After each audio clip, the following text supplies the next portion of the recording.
கிறிஸ்துவுக்குள் மிகவும் பிரியமான தேவனுடைய பிள்ளைகளே, இந்த காலை நேரத்திலே உங்களை சந்திப்பதிலே மிகுந்த மகிழ்ச்சி அடைகிறேன். கர்த்தர் ஒவ்வொரு நாளும் நம்மை போஷித்து பாதுகாத்து பராமரித்து வருகிறது நினைத்து கர்த்தரை ஸ்தோத்திரிக்கிறேன். சென்னையில் வேளச்சேரியில் உள்ள எளிமையஞ்சி சபை வழங்கும் அனுதினம் அண்ணா. ஆண்டவராகிய இயேசு கிறிஸ்து அனுதினமும் 5 நிமிடம் உங்களோடு. இந்த நாள் ஆண்டவர் உயிர்த்தெழுந்த நாள். நீங்கள் எல்லாரும் சபைக்கு போய் ஆண்டவருடைய நாமத்தை மகிமைப்படுத்துங்க, உயர்த்துங்க. இன்றைக்கு உலகமெங்கும் இயேசுவின் நாமம் மகிமைப்படுகிற நாள், உயர்த்தப்படுகிற நாள். அதனால் ஆலயத்துக்கு போய் ஆவியோடு உண்மையோடு தொழுது கொள்ளுங்கள். கர்த்தர் உங்களை ஆசீர்வதிப்பாராக. இந்த நாளிலும் தியானத்துக்கு எடுத்துக்கொண்ட வேத வசனம் மத்தேயு 15ஆம் அதிகாரம் 4வது வசனம். உன் தகப்பனையும் உன் தாயையும் கனம் பண்ணுவாயாக, ஹானர் பண்ணுவாயாக. பெற்றெடுத்த பெற்றோர்களை, ஆவிக்குரிய பெற்றோர்களையும் தம் சரீரப்பிரகாரமாக பெற்றெடுத்த பெற்றோர்களையும் நீங்கள் ஹானர் பண்ண வேண்டும் என்று வேதம் சொல்லுகிறது. அன்பு தேவனுடைய பிள்ளைகளே, ஒரு சமயம் ஒரு வீட்டில் அக்காவும் தம்பியும் ஒரு நண்பனுடைய பர்த்டேக்கு போவதற்காக அம்மா கிட்ட போய் சொல்கிறாங்க, அம்மா என்னுடைய நண்பனுடைய பர்த்டேக்கு நாங்கள் போயிட்டு வரோம் அப்படின்னு சொன்னோம். என்னப்பா எப்போ பார்த்தாலும் நீயும் அக்காவும் இங்கே எங்கே போனாலும் சுற்றிக்கிட்டே இருக்கீங்க, வெட்டிங் டே பர்த்டே அது இதுன்னு சுற்றிக்கிட்டே இருக்கீங்க, வீட்டில் ஒரு நிமிஷம் கூட இருக்க மாட்டேங்கிறீங்களாப்பா, என்னப்பா இது? அவன் பையனுக்கு கோபம் வந்துருச்சு.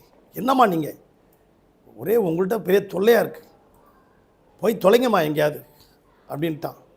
உடனே அம்மா என்ன செஞ்சிட்டாங்க, சரிடா நான் போய் தொலைகிறேன்டா, நான் இல்லாத போது அதனுடைய அருமை உனக்கு தெரியும்டா அப்படின்னு சொல்லிவிட்டு அவங்க அந்த பசங்க 2 பேரும் போயிட்டாங்க வெளியில். அந்த அக்காவும் தம்பி என்ன செஞ்சிட்டாங்க, பர்த்டே பார்ட்டிக்கு போயிட்டாங்க. போய் ஒரு கிஃப்ட் வாங்கிட்டு போய் நண்பனுக்கு பர்த்டே கிஃப்ட்டு கொடுக்குறாங்க. அந்த பையனை பார்த்து அந்த பொண்ணு கேட்குது, என்னப்பா ஏன் சோகமாக இருக்க அப்படின்னு கேட்டாங்க. இல்லைக்கா, எங்கள் அம்மா இறந்து 1 வருஷம் ஆச்சு, எங்கள் அம்மா இல்லாதனால இந்த பர்த்டேவே என்னால் கொண்டாட முடியல மகிழ்ச்சியாக. அவங்க இருக்கும்போது எனக்கு அதனுடைய அருமை தெரியல. ஆனால் இப்போ எங்கள் அம்மா இல்லை, எங்கள் அம்மா என்னை சீராட்டி பாராட்டி எங்கள் அம்மா என் மேலே அன்பு வச்சு எவ்வளோ என்னை கரிசனையாக வளர்த்தாங்க. ஆனால் இப்போ அம்மா இல்லாமல் அந்த பர்த்டே என்னால் கொண்டாட முடியல. அப்போ அக்கா சொன்ன அந்த தம்பியை பார்த்து, பார்த்தியாடா அவனுக்கு அவங்க அம்மா இல்லாதனோட அருமை தெரியுது அப்படின்னு. சரிப்பா ஓகே நாங்கள் போயிட்டு வரோன்னு சொல்லி கிஃப்ட்டை கொடுத்துட்டு வந்துட்டாங்க. உடனே போய் நேராக அம்மாக்கிட்ட மன்னிப்பு கேள்றா, வாடா அம்மா இல்லைன்னா நம்ம இல்லைடா, வாடா போகலாம் அப்படின்னு அழைச்சிட்டு வராங்க. மனசு சங்கடத்தோடு வரான். வந்து அக்கா நான் அம்மாவை எப்படியாவது நான் சமாதானப்படுத்திடுறேம்மா அப்படின்ட்டு நேராக ஒரு க்ரீம் பண்ணு வாங்குகிறான். வாங்கிட்டு நேராக வீட்டுக்கு போனால் அம்மா இல்லை. ஃபோன் அடித்து பார்க்குறாங்க, அம்மா இல்லை. எங்கே போனாங்கன்னே தெரில. ஓன்னு கதறாங்க இவங்க எல்லாம். ஐயோ அம்மா எங்கேயோ போயிட்டாங்களேன்ட்டு. கடைசியில் எங்கேயோ அவங்க ஒரு தற்கொலை பண்ணிக்கிறதுக்காக அவங்க அப்படியே போய்கிட்டே இருக்காங்க. போன நேரத்தில் நேராக ஓடி போய், அம்மா எங்கே இருக்கீங்க? அம்மா சாரிம்மா, இந்தம்மா உனக்கு பிடித்தமானது வாங்கிட்டு வந்திருக்கேன் அப்படின்னு சொல்கிறாங்க. அப்போ உடனே அம்மா அந்த பையனை கட்டி தழுவி முத்தம் கொடுக்குறாங்க. அன்பு தேவனுடைய பிள்ளைகளே, இயேசு கிறிஸ்து லூக்கா 2ஆம் அதிகாரத்தில் நான் பார்க்கும்போது 51வது வசனத்தில் நம்முடைய ஆண்டவர் பெற்றோர்களுக்கு அவர் கீழ்ப்படிந்து நடந்தார். பிலிப்பியர் 2ஆம் அதிகாரம் 7வது வசனம் 8வது வசனம், பிதாவாகிய தேவனுக்கு அவர் கீழ்ப்படிந்திருந்தார். அன்பு தேவனுடைய பிள்ளைகளே, இந்த சத்தத்தை கேட்டுக்கொண்டிருக்க நீங்களும் நானும் நம்மை பெற்றெடுத்த பெற்றோர்களை இருக்கும்போதே ஹானர் பண்ணுவோம்.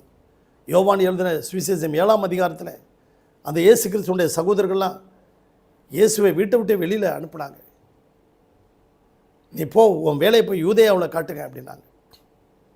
அவர் வெளியில் ஆனால் கஷ்டப்பட்டுக்கிட்டு போனார். இயேசு இல்லாத வீடு அது அங்கே மகிமை இழந்த வீடாக காணப்பட்டது. ஒரு நாளிலே இயேசு எல்லாமே முடித்து அவர் ரட்சிப்பின் திட்டத்தை நிறைவேற்றும் பொழுது, சிலுவையிலே தொங்கிக்கிட்டு இருக்கும்பொழுது அவருடைய சகோதரர்கள் அங்கே வந்தார்கள். யாக்கோபு இல்லையா, யூதா, சிமியோன், யோசே போன்றவர்கள் அங்கே சிலுவையின் அடிவாரத்திற்கு வந்து அவர்களுடைய சகோதரர்கள், ஐயோ இப்படிப்பட்ட சகோதரனை நாம் கொலை செய்வதற்கு நாம் காரணமாயிட்டமே அழுதாங்க. அவங்க சிலுவையின் அடிவாரத்தில் மனம் திரும்பினார்கள். இந்த சத்தத்தை கேட்டுக்கொண்டிருக்க அன்பு தேவனுடைய பிள்ளைகளை, நீங்களும் நானும் நம்முடைய ஆவிக்குரிய பெற்றோர்களை கனம் பண்ணுவோம். நம்முடைய பாஸ்டர் இல்லாதனால இருக்கும்போது அதனுடைய அருமை தெரியாது, நம்ம அப்பா அம்மா இருக்கும்போது அதனுடைய அருமை தெரியாது, நம்முடைய கணவர் இருக்கும்போது அதனுடைய அருமை தெரியாது, நம்முடைய மனைவி இருக்கும்போது அதனுடைய அருமை தெரியாது, நம்முடைய பிள்ளைகள் இருக்கும்போது அதனுடைய அருமை தெரியாது. ஆதலால் ஒருவரின் மேல் ஒருவர் அன்பாக இருங்கள். உங்களுக்காக ஜெபிக்கட்டுமா? பரலோக பிதாவே, இந்த சத்தத்தை கேட்டுக்கொண்டிருக்க ஒவ்வொரு பிள்ளைகளையும் ஆசீர்வதியும், ஒவ்வொரு குடும்பத்தையும் வெளியெடுத்து பாதுகாத்துக்கொள்ளும். அவர்கள் தேவைகளை சந்தியும். ஒரு குறைவில்லாமல் இதுவரைக்கும் நடத்தின கர்த்தர் இனி நடத்தும். இயேசுவின் நாமத்தில் பிதாவே, ஆமென். God bless you everybody. Thank you.